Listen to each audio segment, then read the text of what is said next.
Bueno, empezamos a grabar, no sé, falta alguien que estaba. No, supongo Claudia, que ahora. creo. Yo igual mandé un mensaje al grupo de eso, de que es con el mismo link. Pero bueno, no sé.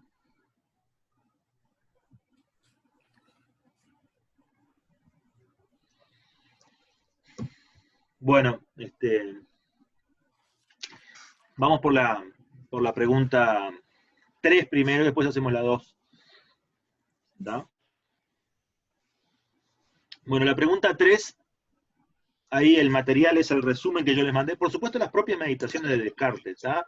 Esto ustedes lo pueden leer, ver, y entre la clase y el resumen también hacer su propia interpretación, porque aquí tenemos el texto de un filósofo importante de la historia de la filosofía y un texto fundamental de la historia de la filosofía. Por lo tanto, ustedes pueden realmente leer el texto y a partir de las clases, de los apuntes, de los resúmenes, hacer sus propias conclusiones. ¿Está bien? Naturalmente, alineados a lo que estamos hablando y viendo. En fin, pero eso está. Ahora, con el resumen que yo les mandé, deberían poder responder sin problemas esta pregunta. ¿Tá? Es decir, estudiando ese resumen, dándolo por bueno, no es en el sentido de que no tiene mucha amplitud de interpretaciones o algo así, como el propio texto filosófico.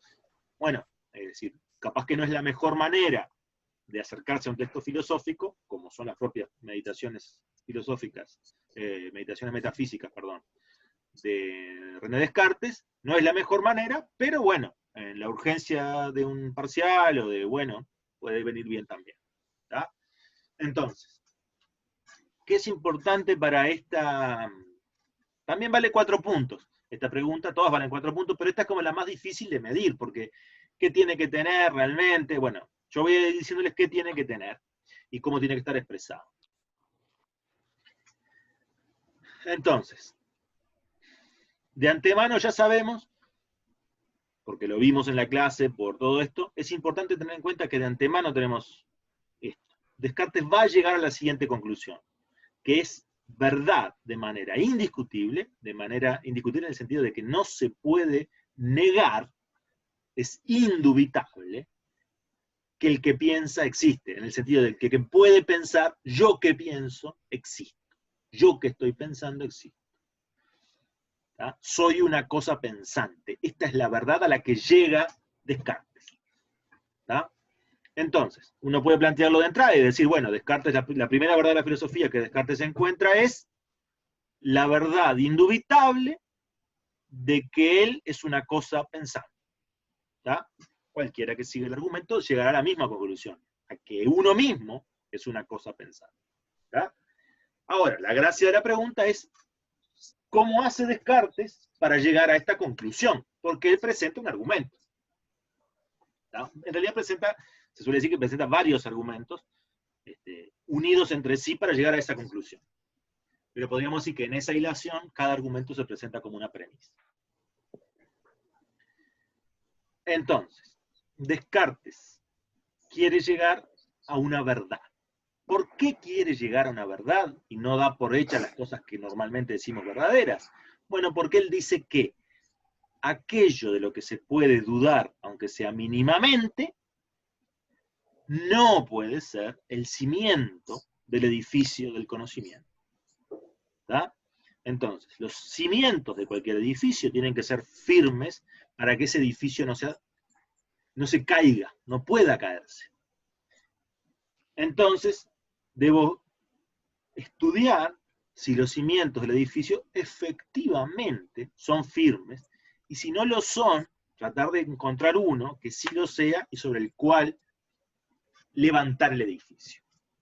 Esta metáfora la utiliza el propio Descartes, la metáfora del conocimiento como un edificio y de las bases del conocimiento como los cimientos de ese edificio. Entonces, por eso busca una verdad. Verdad quiere decir, será verdad aquello que sea manifiestamente indubitable. Para eso, él utiliza lo que se ha dado en llamar la duda metódica. Es decir, si la verdad es aquello de lo que no puedo dudar, someto lo que considero verdadero a duda, A ver si efectivamente, si de verdad, disculpen aquí la utilización de la palabra verdad, si realmente puedo dudar, ¿sí? Entonces él va paso a paso. Lo importante aquí es, primero, si quieren empezar por ahí, o lo dejan para el corolario, para el final, pero poner que él busca, la verdad que llega, la primera verdad de la filosofía es pienso, por lo tanto existo, o que el que piensa debe naturalmente entenderse como una cosa que piensa existente. Para eso, él utiliza la duda metódica, es decir, dudar de todo aquello que se considera verdadero, para ver si realmente se puede dudar, si hay una chance de dudar. Eso tienen que poner. Y luego, lo que tienen que poner, y aquí es muy importante el orden, es ir yendo paso por paso. ¿Tá? Es importante el orden porque realmente va en cascada, digamos. No es lo mismo poner la hipótesis del genio maligno primero, después los sueños, no. Aquí es paso por paso. Entonces, el primer paso es dudar de los sentidos. Y aquí él dice, todos tenemos que entender que alguna vez los sentidos nos han engañado. ¿Tá? Y esto alude a la experiencia personal de cualquiera. A cualquiera de nosotros alguna vez los sentidos nos engañaron, en el sentido de, veíamos que a lo lejos venía alguien, pensábamos que era una persona que conocíamos, cuando nos acercamos nos damos cuenta que no. Por el olor, el aroma de algo que cuando llegamos a nuestra casa pensamos que estaban haciendo una determinada comida y resultaba que era otro. Escuchamos un sonido, nos parecía de un cierto pájaro y no, era otro. En fin, este tipo de cosas. El propio Descartes muestra, pone la imagen de, a lo lejos veo una torre, que a lo lejos me puede parecer que es un prisma, pero cuando me voy acercando me doy cuenta que es cilíndrica. ¿Tá? Por ejemplo, los sentidos entonces nos engañan. Por lo tanto, yo no puedo confiar de la información que me dan los sentidos. ¿Esto quiere decir que vivimos un mundo de fantasía? No, no quiere decir eso. No quiere decir que los sentidos me engañan siempre. Quiere decir que no puedo saber cuándo me engañan, porque precisamente he experimentado el hecho concreto de que alguna vez me engañaron.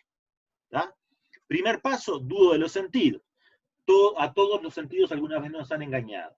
Como alguna vez nos engañaron los sentidos, no pueden ser la información que los sentidos nos brindan la base del conocimiento. Es decir, si yo monto el edificio, construyo el edificio del conocimiento en base a la información que me dan los sentidos, bueno, ese edificio no es seguro. Ahora, pensándolo bien, dice Descartes, piensa, escribe. Bueno, pero en realidad yo me doy cuenta que me han engañado los sentidos por lo mismo que los sentidos, son ellos mismos los que me sacan del engaño, o los que me muestran su engaño. Porque, bueno, a lo lejos me parece que viene alguien y cuando me acerco resulta que no era alguien. Entonces dice, bueno, yo me doy cuenta que cuando me engañaron los sentidos es porque quizá de manera apresurada yo di por válido una información que las condiciones de percepción no me permitían asegurar. Entonces,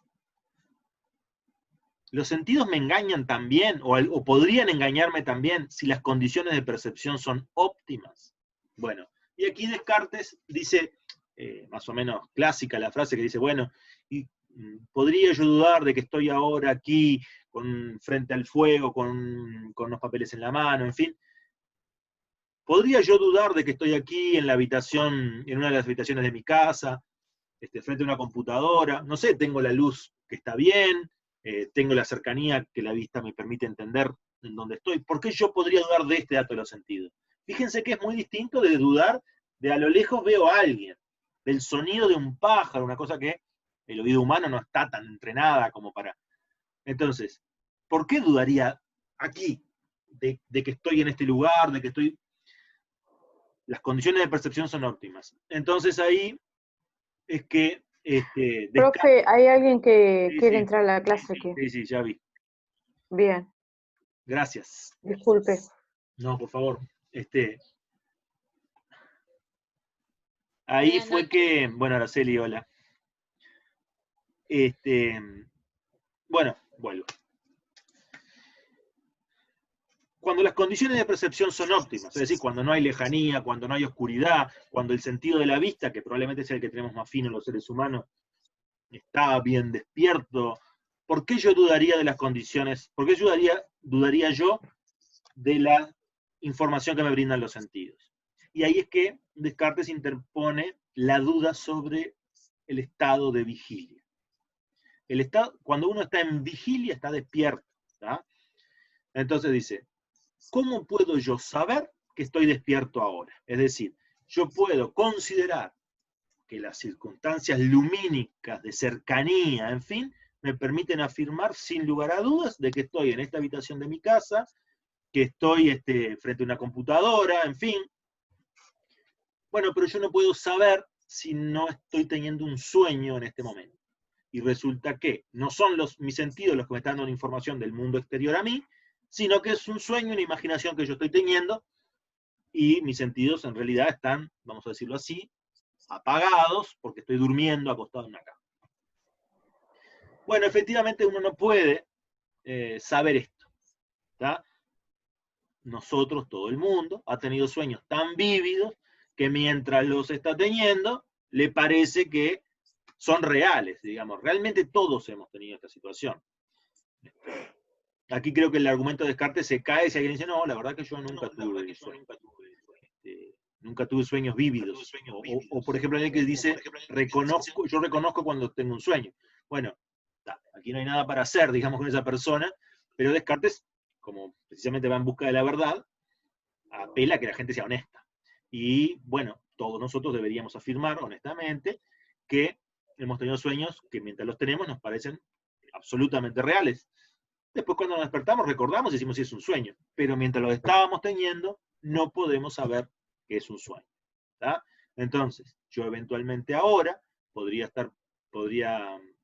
suponer que mi sentido de la vista me está mostrando que estoy frente a una computadora, bueno, que estoy sentado, que no estoy acostado, en fin, y resulta ser que en realidad estoy teniendo un sueño. Bueno, esto podría eventualmente ser.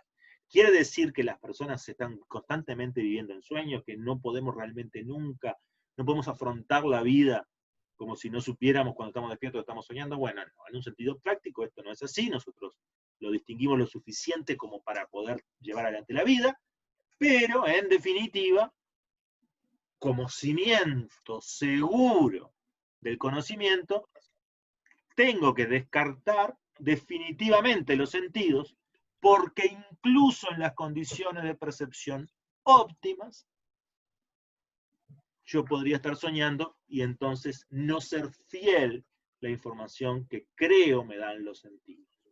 ¿Tá? Entonces, la primera duda es sobre los sentidos de la manera más básica y más evidente. La segunda duda ya se plantea este problema de no poder distinguir el sueño de la vigilia. Bien, estamos pensando en un argumento. Entonces, ¿es verdad? ¿Puedo confiar como fidedigna, verdadera, la información que me dan los sentidos? No. No por el primer argumento y profundizando, tampoco por el segundo. Definitivamente no por el segundo. Es decir, no puedo confiar. No quiere decir que no nos den eventualmente y a veces, probablemente la mayor parte de las veces, información verdadera. Quiere decir que no puedo confiar de que siempre dan información verdadera. ¿Verdad? Bueno, entonces dice Descartes, no puedo confiar de los sentidos.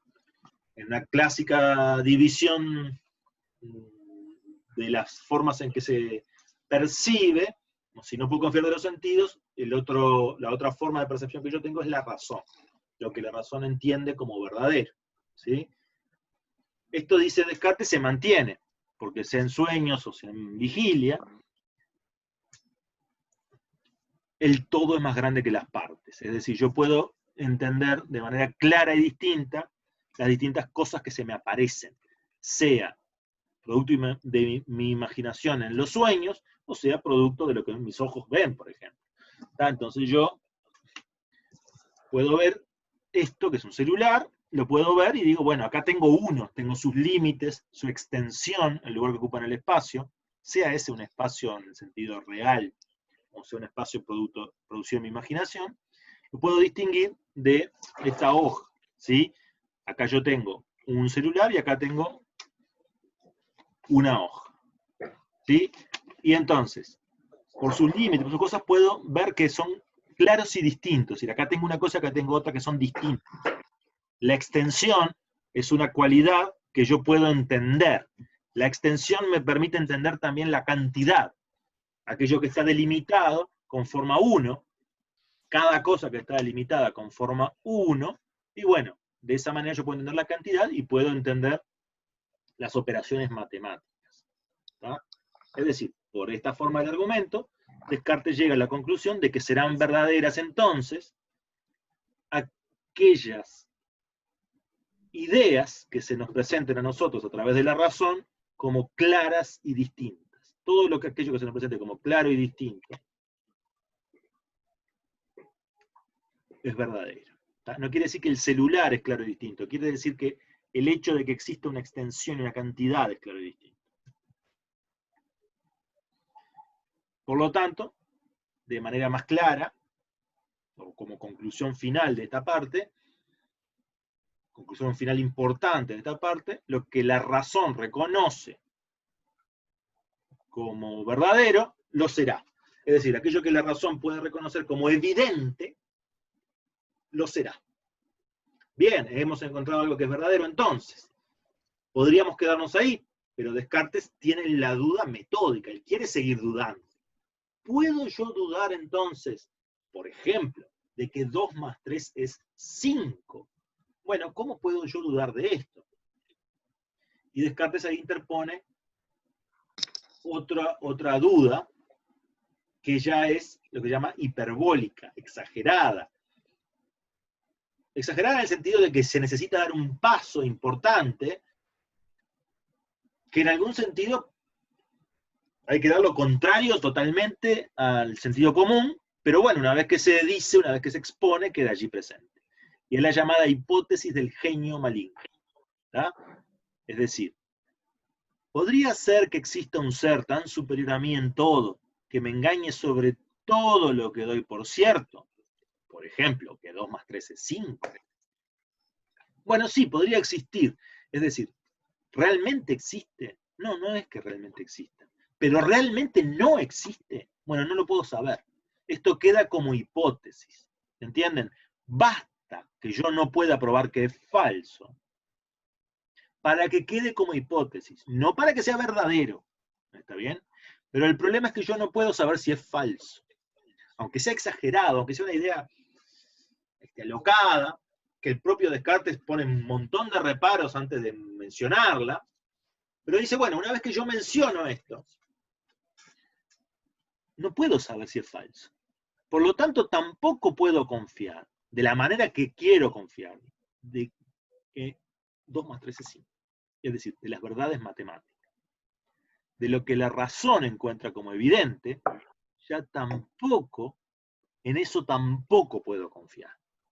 Bueno, esto parecería ser absolutamente destructivo, bueno, no me queda nada ya en qué confiar. Pero ahí es que Descartes dice, bueno, pero mirándolo así, me doy cuenta que para que esta duda exista, para que esta duda se esté llevando adelante, el que duda debe existir. ¿Ah? Entonces, es indudable que el que duda como acto del pensamiento, el que tiene actividad mental, necesariamente existe. Por eso, la primera verdad de la filosofía es que, es decir, cada uno lo tiene que formular en primera persona. Yo pienso, yo existo. ¿Tá? Es decir, me doy cuenta que existo porque pienso. ¿Está bien? No es que sea necesario pensar para existir. Eventualmente se puede existir sin pensar.